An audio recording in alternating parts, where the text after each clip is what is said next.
This is Southern Cross News with Rachel Williams.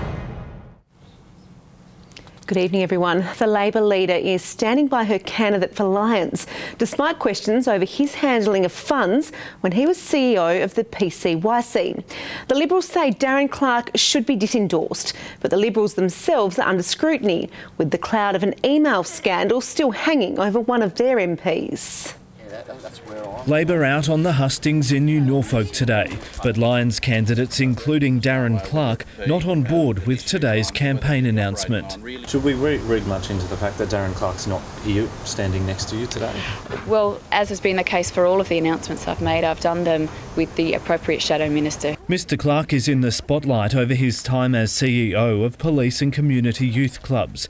The Australian publishing the findings of a legal probe and forensic audit.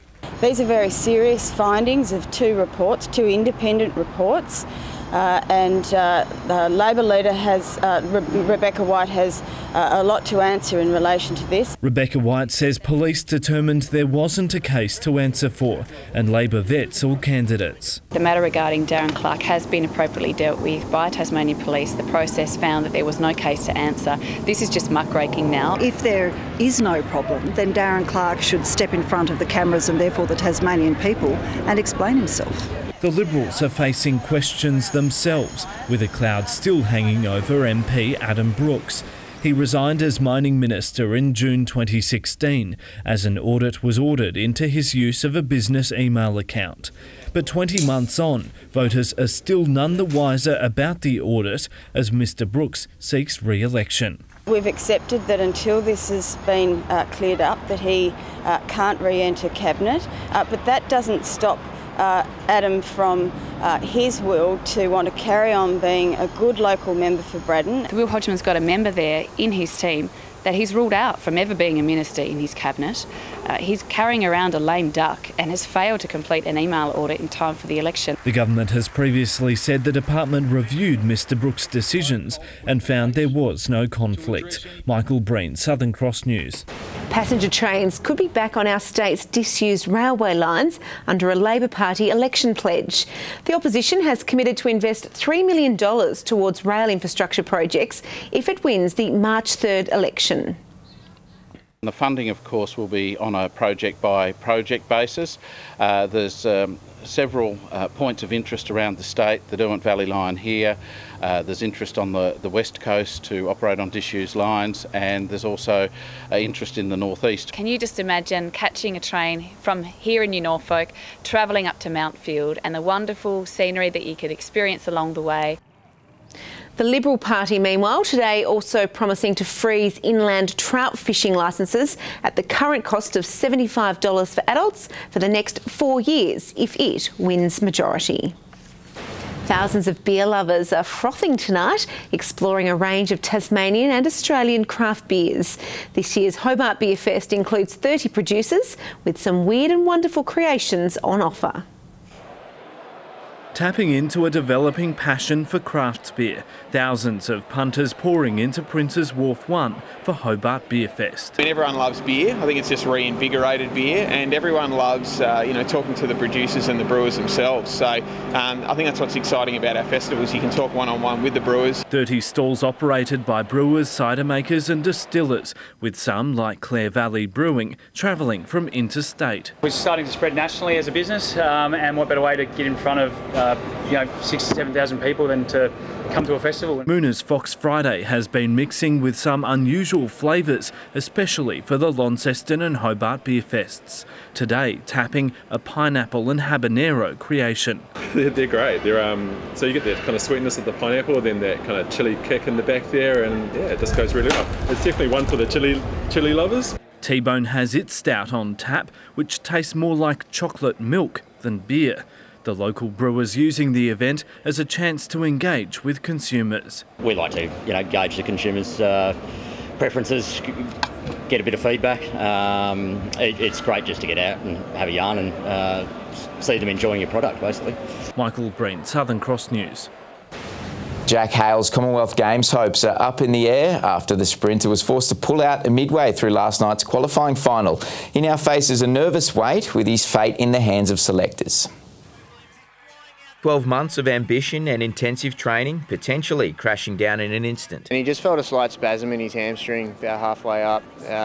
He didn't want to fight it because if he did, he probably would have snapped the whole thing. Following some impressive recent runs, Hale came into last night's nomination trials hoping to do enough to secure a spot in the Com Games. He was coming into it probably the favourite and justified. He was feeling really good, even though there was a number of them that could win it. Hale is now up against two other young sprinters who could be selected ahead of him, with his dream of sprinting in front of a packed stadium at the Gold Coast in April now in the hands of others. His body will be fine come Commonwealth Games if he is selected, whether that's in an individual berth or a relay berth. Meantime, the Run the Bridge field, which includes several world champions and Olympians, is gearing up to push the course record. There's a couple of guys coming down from the 5K selection trials from Gold Coast, so they're coming down to have a race and they ran some quick times. And having course record, I think the girls almost broke it last year, so I thought might be time to get back out here and have another go. Good lead up to Commonwealth Games too. Record numbers are expected for the race, which begins bright and early tomorrow morning. Some of the world's best para-athletes have put themselves to the test today, with Devonport hosting Australia's first Paratriathlon World Cup. Athletes from as far as Germany, Italy, Russia and Japan competed, while many Aussies tried to make a last-minute impression ahead of the Commonwealth Games. Determined and eager to improve their international rating. It was a long trip to come to Tasmania. It was 29 hours to fly, so now I hope I get some points for my world ranking. 30 of the world's best athletes lining up at the Devonport Bluff, ready to contest Australia's first Paratriathlon World Cup. It's one of 6 being hosted around the world and the one and only in Australia. So it just brings a different exposure. I mean, this exposure is going to go all around the world. A 750-metre swim starting things off. Wheelchair athletes got a helping hand as guides led the vision impaired onto the bikes. Come on, boys. I lost my night vision early, and now I've got no peripheral. It's hard because I can't just go and do it on my own, but it's a team sport for us. A 20-kilometre ride getting the wheels in motion, then the final hurdle, a 5K run. Joshua Kasilgi was the first man out and more Aussies were right on his tail.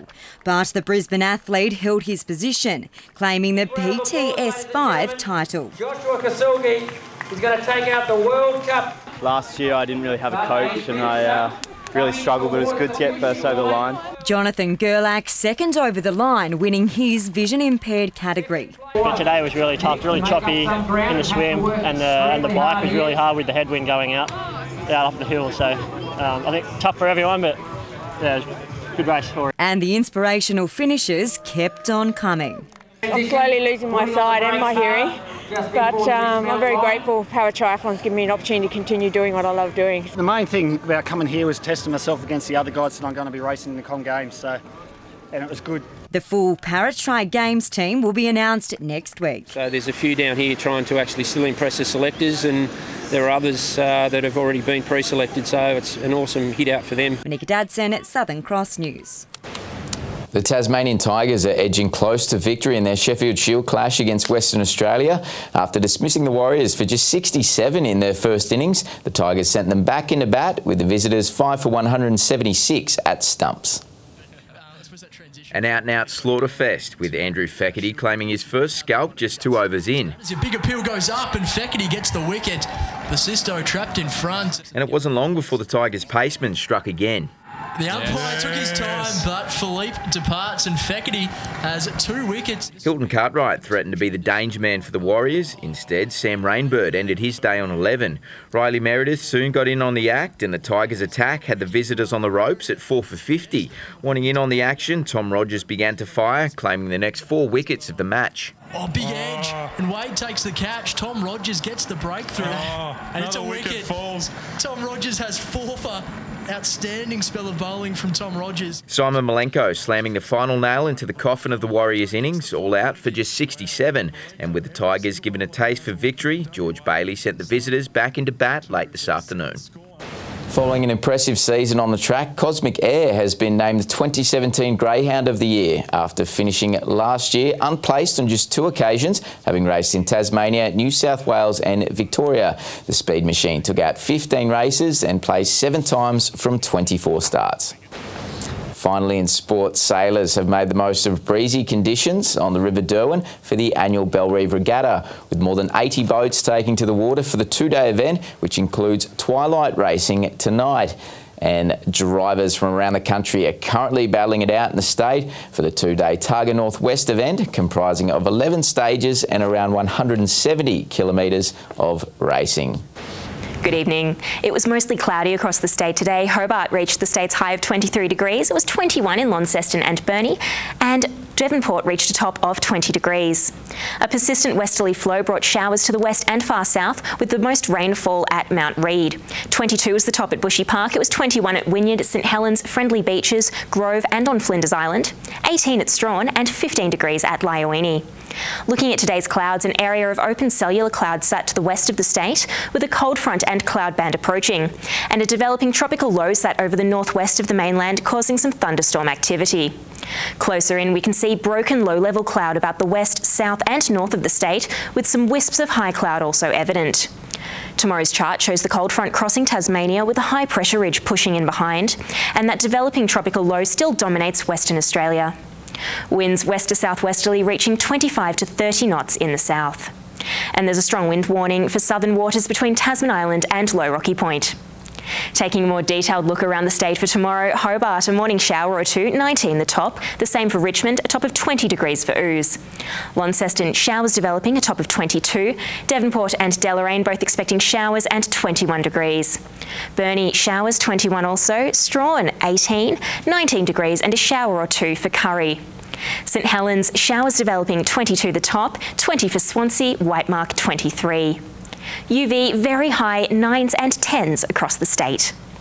Let's take a look ahead to next week now. Monday, fine apart from some possible morning showers in the north.